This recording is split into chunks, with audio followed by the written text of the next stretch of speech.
Përshëndetje nga Pallati i Kongreseve, nga Panairi i Librit 2025. Këtu në Tiranë, kam ardhur tek botimet Livi, ku gjendet dhe libri im Simboli mrekullive, i cili është një metodë shërimi që të ndihmon për të liruar ato frikat dhe fobitë që gjenden në ndërgjegjen tonë, dhe të gjithë pa përjashtim kemi frikra dhe shpeshherë kemi frikë të kemi frikë, por mos pranimi na bën që ne të frikësohemi më tepër. Pranimi është gjysma e terapisë. Pranoj që kam frikë nga diçka. Dhe kur e pranoj, gjëja tjetër që mund të bësh është ta përqafosh atë frikën dhe ta lirosh duke i thënë çfarë vërtet mësove nga kjo frikë, sepse frika është aty për të na mësuar diçka. Dhe frikat janë aty nga që të jemi, si të thuash, në mbijetesë, por ku kam frikë nuk mund të jetosh. Frikrat janë shkaku i të gjithave atyre problemeve që ke dhe nuk i pranon.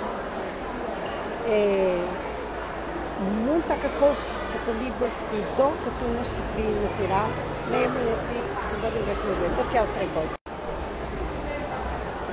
Ky është libri Simboli mrekullive.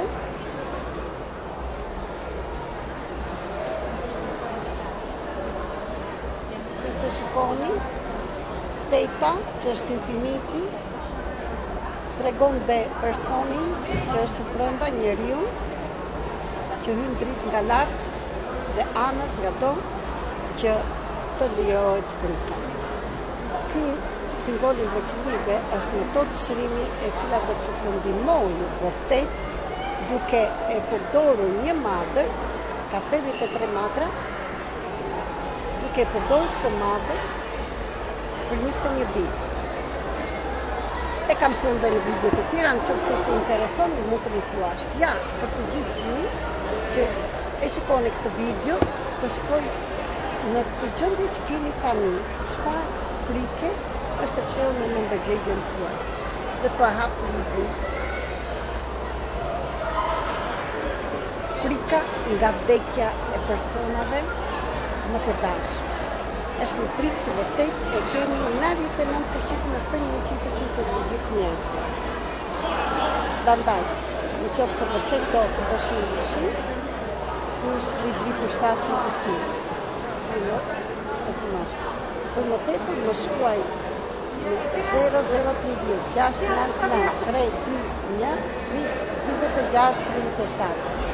Do jem këtë ditë në Tiranë, të gjithë juve që të jenë të interesuar, dhe sot jam këtu botimet Livi në Panairi dhe në orën 1 dhe do jemi dhe ditë tjetër që të flasim për nga afër. Ju mirëpos.